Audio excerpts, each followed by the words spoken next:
Yellowstone volcano. Is Yellowstone a supervolcano? USGS claims title is misleading. Yellowstone volcano's past three eruptions paint a bleak future for the North American continent, but one USSG scientist has questioned whether calling Yellowstone a supervolcano is appropriate. Yellowstone volcano has so far witnessed three super eruptions in its lifetime. The northwest U.S. volcano erupted about 640,000, 1.3 million and 2.1 million years ago. Each of the three Yellowstone eruptions buried the U.S. in volcanic fallout and ash. The Yellowstone eruptions also shaped the modern features of the Yellowstone National Park, forming three distinct calderas. The last super eruption created the modern-day Yellowstone Basin in the northwest corner of Wyoming.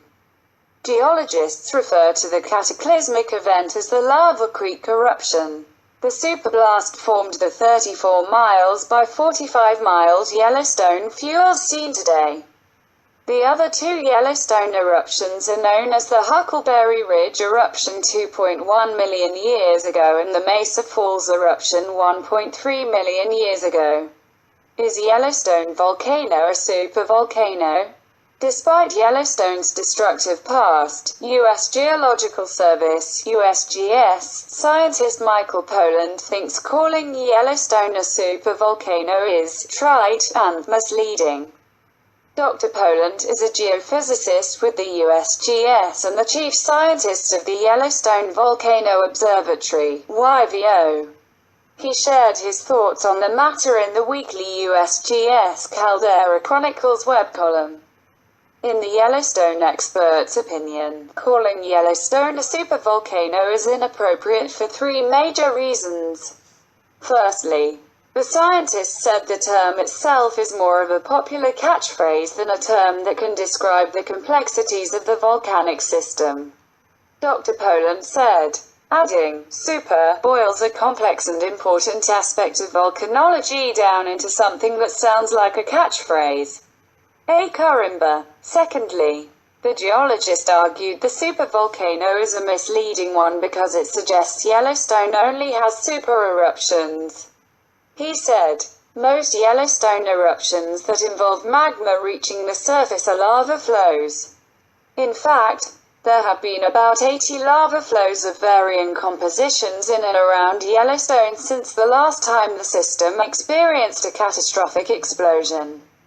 Yellowstone is a lot more than just explosions, and calling it a supervolcano is a gross oversimplification. Dr. Pollan's third reason for not calling Yellowstone a supervolcano is the term is often misapplied to non-supervolcanoes. Volcanologists consider eruptions to be super when they reach an 8 on the Volcano Explosivity Index or VEI. A super eruption, in this case, has to spew more than 239 cubic miles 1,000 cubic kilometer of ash to qualify. Dr. Pollan said, for reference, the 1980 Mount St. Helens eruption was VEI equals 5. The 1991 eruption of Pinatubo, Philippines, was VEI equals 6. So a VEI equals 8 is truly epic. Why is it, then, that volcanoes that have never had VEI equals 8 eruptions are called supervolcanoes?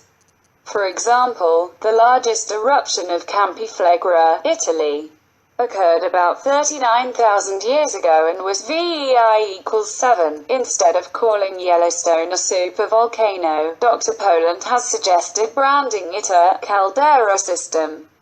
The term, he argued, refers to an eruption large enough to cause the ground to collapse into a magma chamber.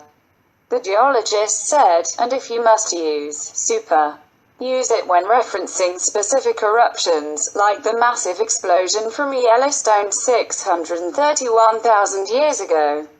That was a VEI equals 8 super eruption that occurred from a caldera system. See? Doesn't that sound better? Quick facts about the Yellowstone National Park and Yellowstone Volcano. 1.